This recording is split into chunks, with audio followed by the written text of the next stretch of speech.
Well, good morning, YouTube. Lofty's here again. Hi, it's Enfield day today. Yep, I've got the Enfield up to its first service interval. 350 odd miles. We're off up to Damlor's today to get it serviced. I'll do you a little bit of a vlog as well, telling you what I've found out and what I haven't found out. So if you're interested in the Royal Enfield 452 Himalayan, you stick around. I'll see you in a minute.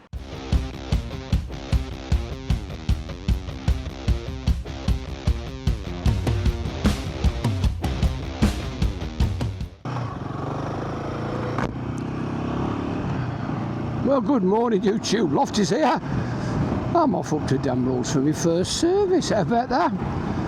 My 452 Himalayan Hanle Black is all set. I've done about 350 odd miles, so I'm slightly over, but everything's okay. I'm really pleased with the bike. It's nice. So I've done 3 rides, about 100 and odd mile a piece, so I'm getting used to it. As you know, running in, it's an awkward subject. We're all different. We all think about it different. But I've ridden lots of bikes, and I honestly find you're better off keeping the bike sweet than worrying about maximum this or minimum that. And to be fair, once this bike's ticking over in 5th or 6th, anywhere between 3 and 5, the engine's really spinning nicely. It's smooth, it's definitely not laboured, and it's definitely not being thrashed. So that's my opinion. That's the way I ride it. I'm in 6th gear now. I'm doing about 3,500 to 4,000 revs. It's ticking away nicely, and we're doing 50 mile an hour on the old A30. How good's that? There's a couple of things, a couple of gripes. One was the gear lever. I would imagine most of you who ride this style of bike would probably ride in adventure boots.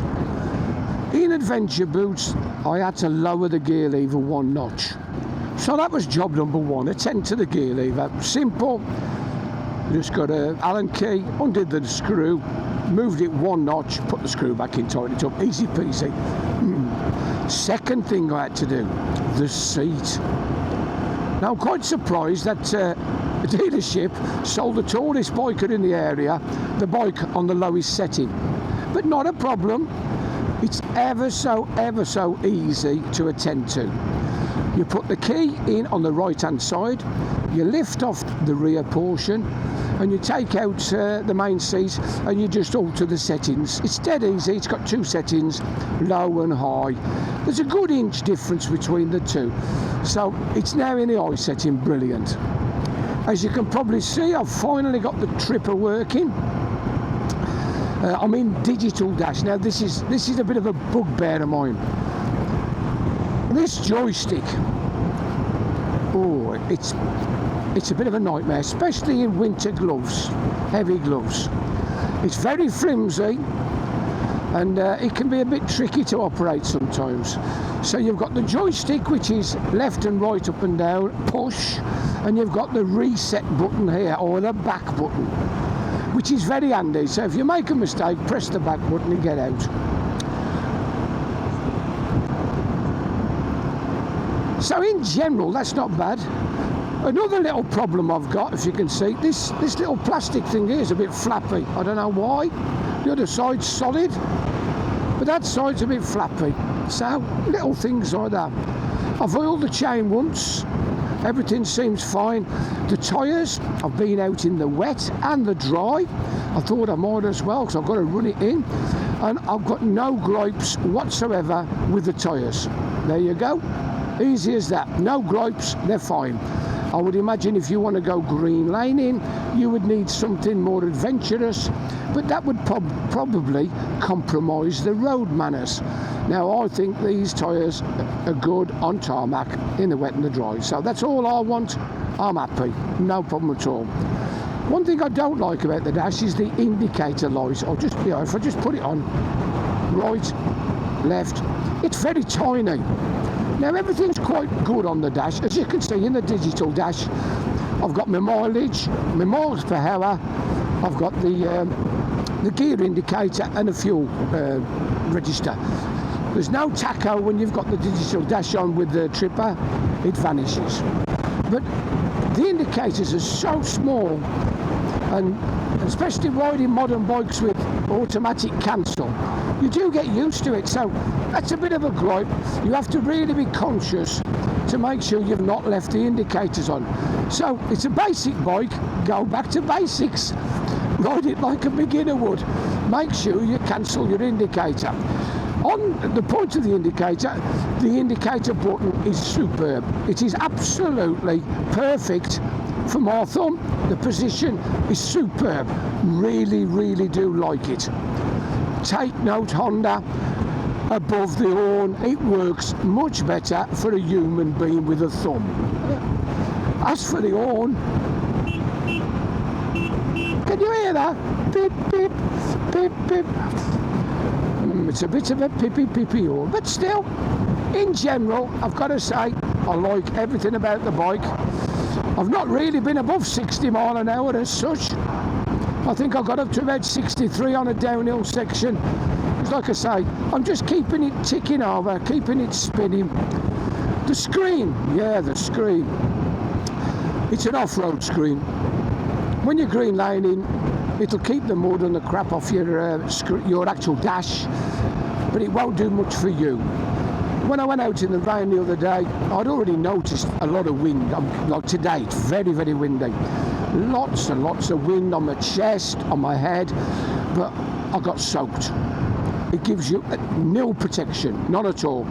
My chest, my shoulders, my helmet, I had to keep wiping the visor all the time. Dr. Darren, who was following me, said, "Are you having problems this morning?"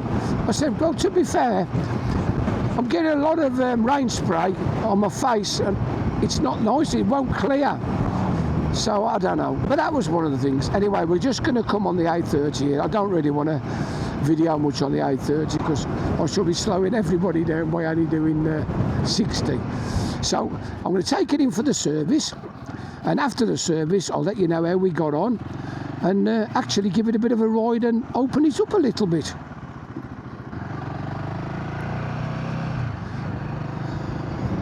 There we go, up on the A30. I'll see you in a minute.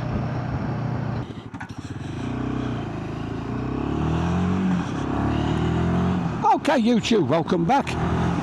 I've just come out of damn rules. First thing it's done, it started raining. Can't get my breath. Anyway, the service is done.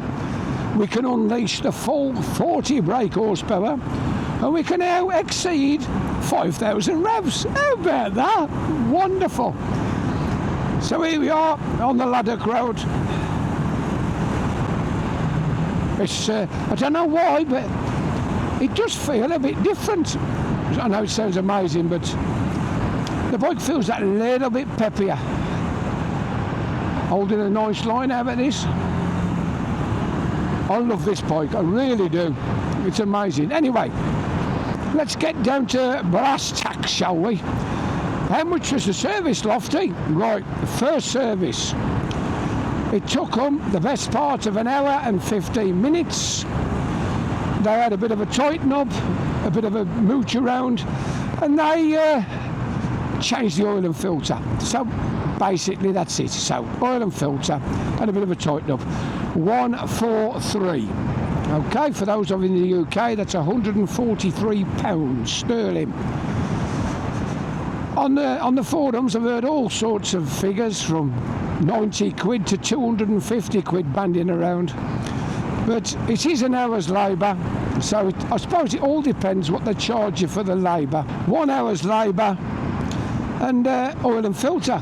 So there you go. I'm very pleased I've got it back. Over the moon. I'm just nipping down to Cornwall Kawasaki now to give it a bit of a run out. And here we go. Straight up to 60 mile an hour, put the cruise control on, bingo. There you have it. Lofty's Himalayan.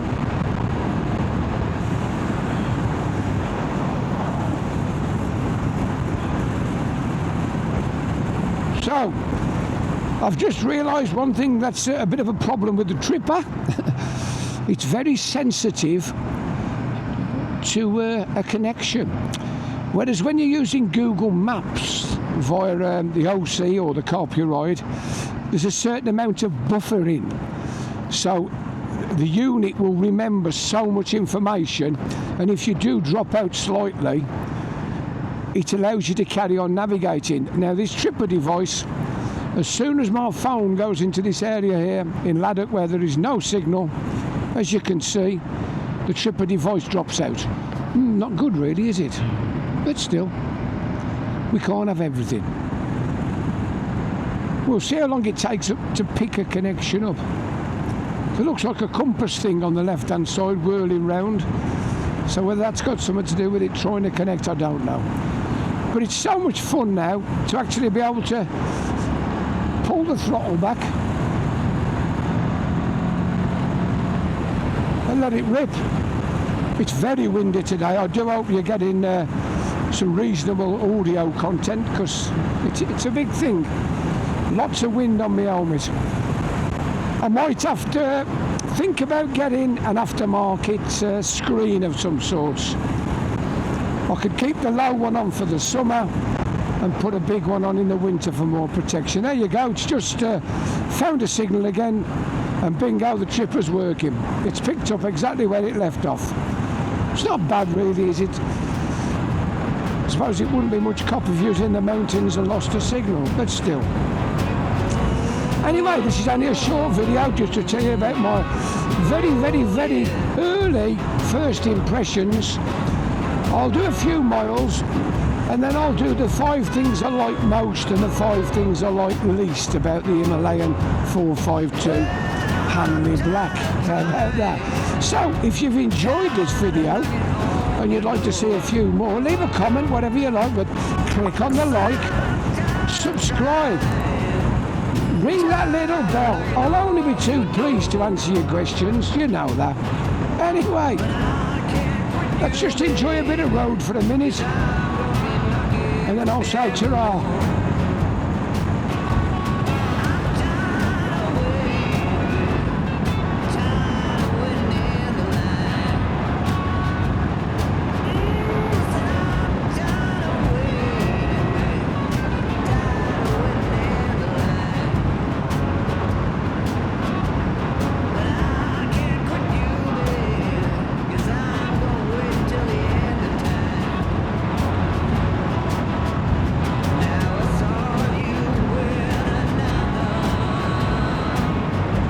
There you go. How about that?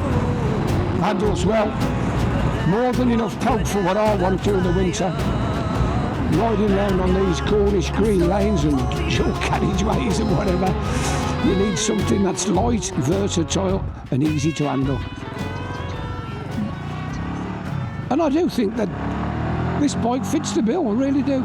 Anyway, this is the Lofty Biker saying ta-ra for now. Ta-ra.